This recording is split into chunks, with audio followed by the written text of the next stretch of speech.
What if the version of you've been trying to become was already there, just buried beneath the noise? What if the confidence you lost isn't gone, just waiting to be remembered, one quiet habit at a time?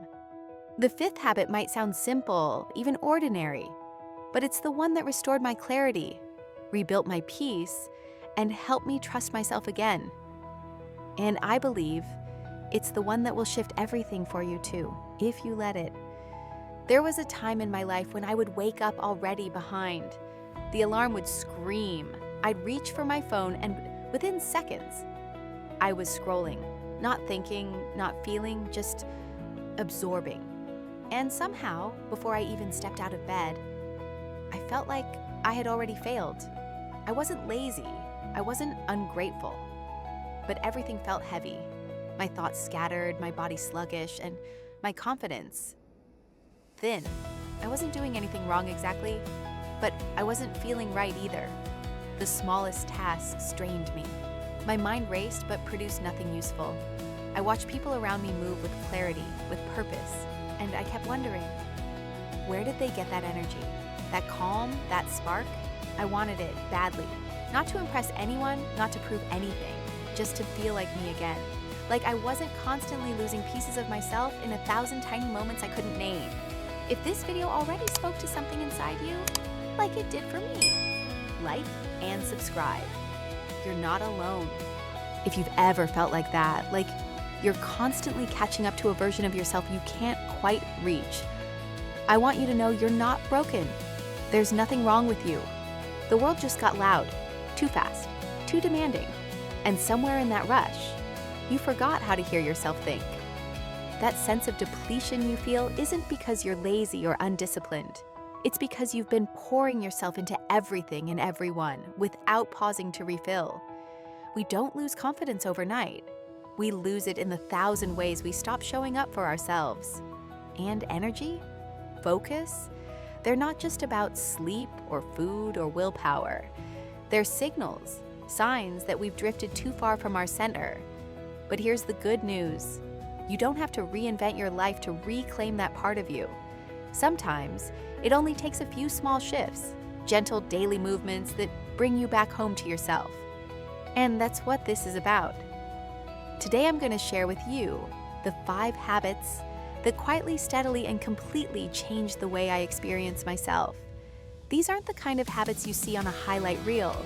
They're not flashy, they're not extreme. They're not the kind of things that make headlines, but they are the kind of habits that restore something deeper, your presence, your clarity, your sense of worth. Each one of them is small, realistic, and every single one was tested through trial and error in the middle of real life. Work deadlines, mental fog, emotional low points. They don't demand perfection. They ask only that you show up gently, whether you feel like it or not, whether the day is calm or chaotic. These habits aren't about becoming someone new. They're about remembering who you already are when you stop running. And in that remembering, you start to rebuild everything: your energy, your focus, your confidence. This isn't a story about a grand transformation or an overnight breakthrough. It's about something softer. It's about the quiet power of returning to your breath, to your body, to the parts of you that got buried beneath all the noise. These habits didn't make my life perfect. They didn't fix every fear or erase every doubt. But they gave me something I didn't realize I was missing. A sense of steadiness, a sense that I could trust myself again, that I could pause, listen, and act. Not from panic, but from presence. That's what I want for you. Not more pressure, not another productivity hack, just a way back to you. So as we step into the first habit, I invite you to set everything else aside, the expectations, the comparisons, even the guilt. Let's take one breath together, and then another. And now, let's begin. The first habit started as a whisper, a single sentence I wrote on a torn notebook page one morning when I didn't know what else to do. I am enough. That's all it said. I didn't believe it. Not really. But something about writing it down made it feel possible. Like maybe, just maybe, it could be true. That morning, I closed the notebook and went on with my day. Nothing magical happened, but the next morning, I opened it again. Same page, same words. I am enough. And I wrote it again. And then I added a second line. Even when I feel lost. That's how it began. A small daily ritual of affirmation journaling. No pressure to be profound. No need for long paragraphs or perfect grammar. Just one simple truth I wanted to believe, repeated with care. Over time, this 5-minute habit became my anchor. Neuroscience shows us that affirmations, when repeated consistently, can help rewire the brain's default patterns, especially those shaped by years of criticism, comparison, and shame. It's not magic, it's neuroplasticity. It's the way our brains respond to repetition and emotion.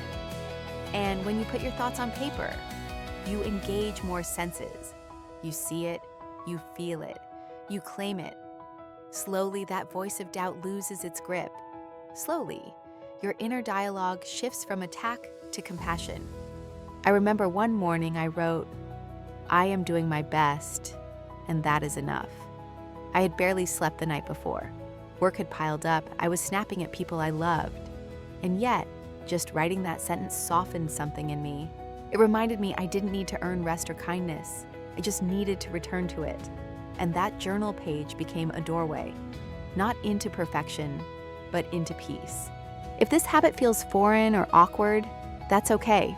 Most of us weren't taught to speak to ourselves gently, but you can start today. Open a blank page, write, "I am enough," and then whatever comes next. You don't need to feel ready. You just need to be willing to show up for yourself, even if your hand shakes while doing it. Because confidence isn't loud. Sometimes it's just a quiet sentence on a page that says, "I'm still here. I still believe there's something in me worth saving, worth loving, worth trusting." The second habit was born out of frustration. I had been trying everything to feel better. New workouts, new podcasts, new productivity tools, but my brain still felt like a tangled mess. I was consuming information all day long, but I couldn't hear myself think. One afternoon, I left my apartment in Portland and started walking. No headphones, no playlist, no distractions, just the sound of my own footsteps and the distant rustling of trees. At first, it felt uncomfortable, like I was missing something. But as I walked block after block, I noticed something I hadn't felt in weeks. Space. Not silence, but space. Between thoughts, between breaths, between the chaos. There's something powerful that happens when you let the world speak to you instead of drowning it out. Research from Stanford University has shown that walking outdoors, especially in natural environments, improves cognitive function, boosts creativity, and reduces rumination. But this habit goes deeper than that.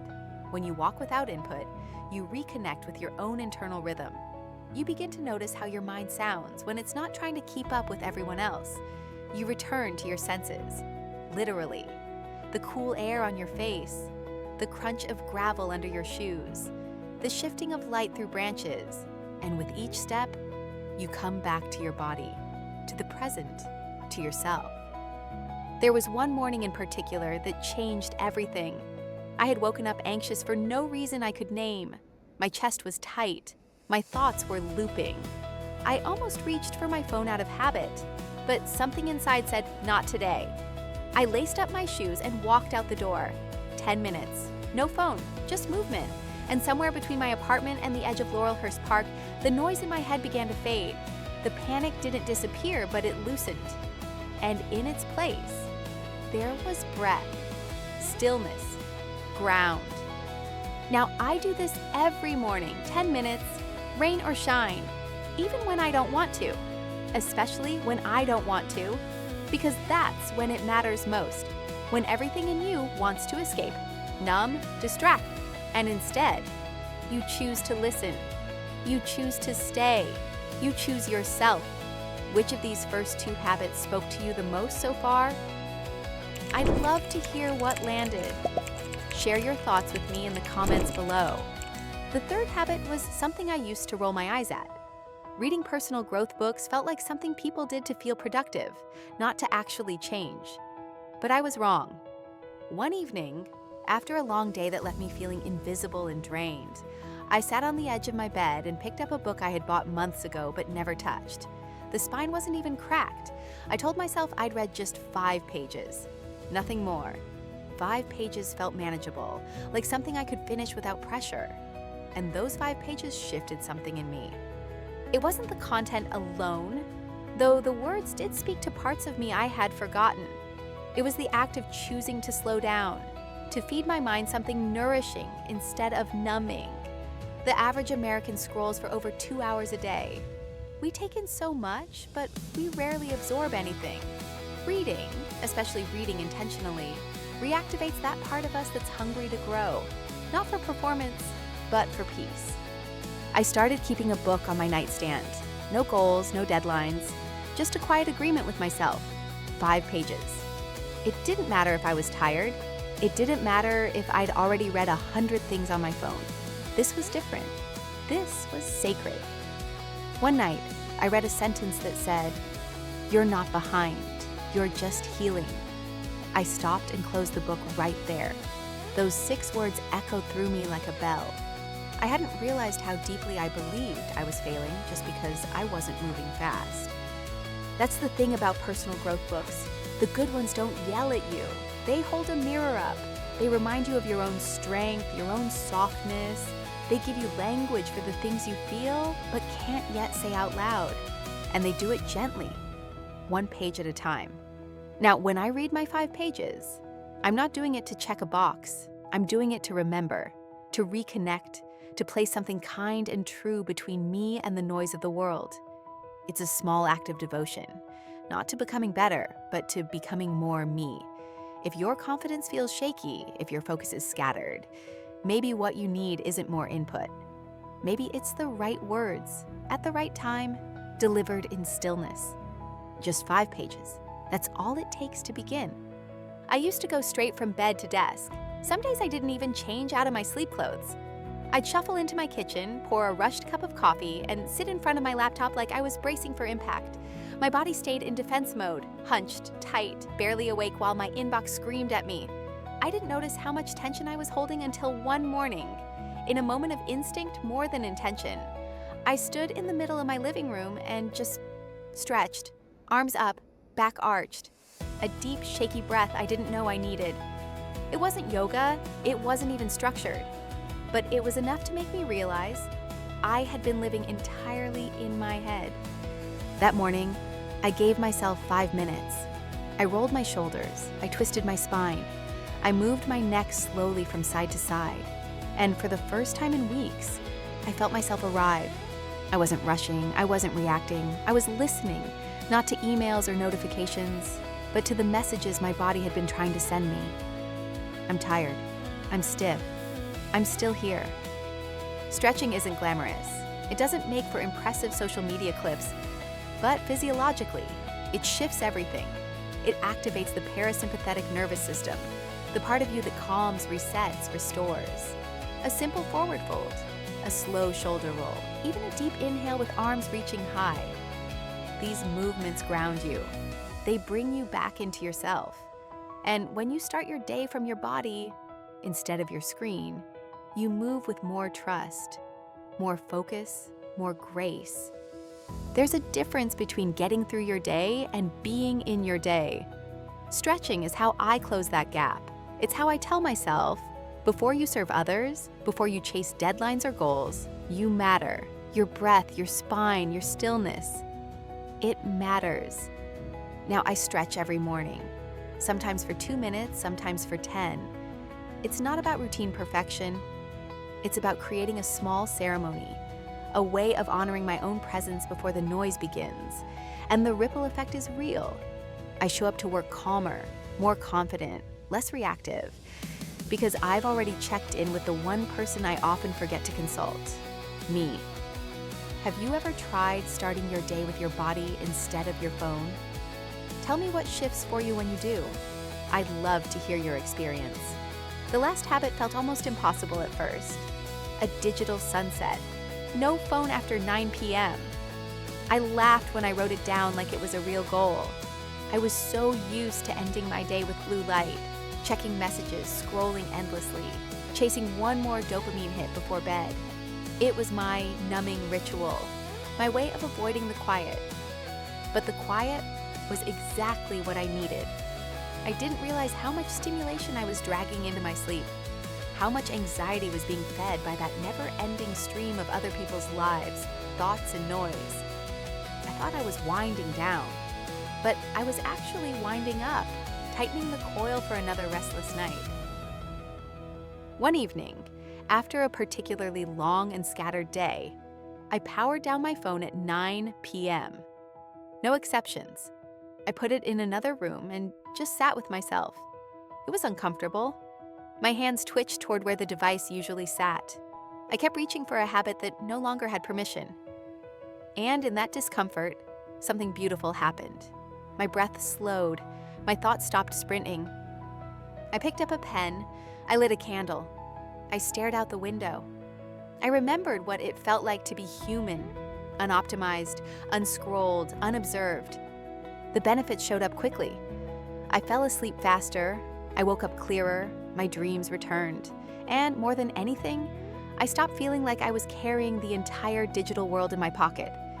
This habit created a boundary, a sacred pause, a signal to my mind and body. You can stop now. You're allowed to rest.